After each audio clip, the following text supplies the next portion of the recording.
Welcome to your YouTube channel captain P Kumar. आज जो मैं बात करूंगा कि ट्वेल्थ के सिलेबस से डीजीसी एग्जाम्स में क्या आता है। तो अगर स्ट्रेट फॉरवर्ड बात करें तो कुछ नहीं आता है। अब इसकी बात करेंगे थोड़ा सा डिटेल में। तो डीजीसी जो एग्जाम हैं वो आपके पायलट एग्जाम्स हैं, वो ट्वेल्थ के एग्जाम्स नहीं है। अब जो ट्वेल्थ का आपका सिलेबस है डीजीसी एग्जाम्स के रिगार्डिंग अगर हम बात करते हैं तो डीजीसीए में आप पायलट बनने के लिए मेटियोरोलॉजी पढ़ते हो, जिसमें आप वेदर के रिगार्डिंग पढ़ते हो। आपने साइंस में पढ़ा भी नहीं होगा या पहले पढ़ा होगा, टेंथ में, ट्वेल्थ में नहीं पढ़ा होगा। तो वो एक अलग प्रोसेस है, रेगुलेशन पढ़ते हो। उसमें आप ये देखते हो कि भाई आपकी एज क्या है, फ्लाइंग कैसे करनी है, कितने घंटे होने चाहिए, कितने नहीं होने चाहिए, आपकी लिमिटेशंस क्या हैं, प्रोहिबिटेड एरिया क्या है, डेंजर एरिया क्या है, जो आपने ट्वेल्थ में बिल्कुल भी नहीं पढ़ा होगा। तो ना ही मेटेरोलॉजी आपने पढ़ी हुई होती है, ना ही एयर रेगुलेशन आपका ट्वेल्थ में पढ़ा हुआ होता है। तीसरा सब्जेक्ट आता है आपका नेविगेशन।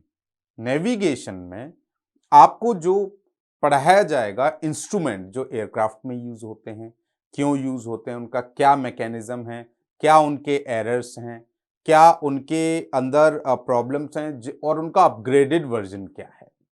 उसमें सारा आप एक पॉइंट से दूसरे पॉइंट पर कैसे जाते हो, चार्ट्स कैसे पढ़े जाते हैं। तो अगेन ये भी आपका ट्वेल्थ से बिल्कुल डिफरेंट है। इसमें आपकी ट्वेल्थ की पढ़ाई का कोई लेना देना नहीं है।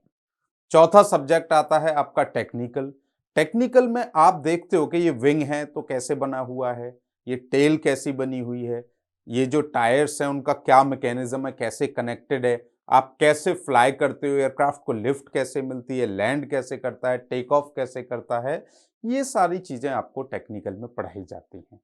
टेक्निकल स्पेसिफिक, जैसे आपका सेस्ना 152 अगर उड़ा रहे हो तो उसके 152 के बारे में पढ़ना पड़ेगा। 172 उड़ा रहे हो तो 172 के बारे में पढ़ना पड़ेगा। इन फ्यूचर में आप एयरबस, बोइंग, एटीआर जो भी उड़ा रहे हो, आपको उस एयरक्राफ्ट के बारे में जो पढ़ाई होती है वो टेक्निकल स्पेसिफिक के अंदर आती है। तो ये आपका पांचवा सब्जेक्ट हो गया। जो सिक्स सब्जेक्ट है आपका वो है आरटीआर।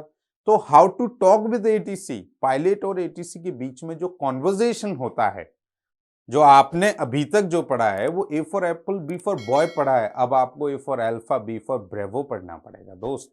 तो ये ट्वेल्थ से ये छो के छो सब्जेक्ट बिल्कुल अलग हैं। मैं सिर्फ डीजीसी एग्जाम्स की बात कर रहा हूं, ठीक है। अगर हम कैडेट पायलट प्रोग्राम की बात करें तो उनके एंट्रेंस एग्जाम में आपको ट्वेल्थ का सिलेबस भी यूज होता है।